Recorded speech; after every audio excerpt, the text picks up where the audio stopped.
tumeshafikia level ya shilingi 1800 kwa kila mtoto na hela hii imetolewa.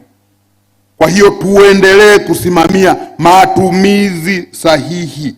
Maelekezo yangu haya ni kwamba kila mkoa na halmashauri waendelee kusimamia utekelezaji wa afua za lishe zilizopangwa kwa kuzingatia mpango na bajeti.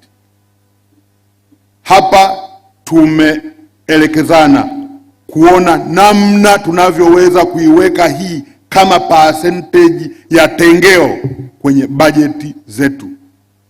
Kikosi kazi kile kinacho review yale madaraja ya halmashauri, naomba mniletee ushauri. Ni ile tukiconvert kwenye asilimia, tutaweka iwe asilimia ngapi ipelekwe kwenye lishe, ili nayo iwe KPI kwa wakurugenzi wa mamlaka zetu za serikali za mitaa.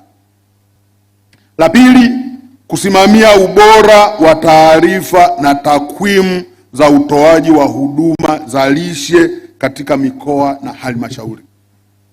Tumekuwa mashahidi, leo hii amesimama Mheshimiwa mkuu wa mkoa wa Simiyu akizungumza kwamba yeye hayuko kwenye yellow, kwenye mojawapo ya zile indicators, yuko kwenye green. Lakini hii ilisababishwa na uwasilishwaji wa taarifa.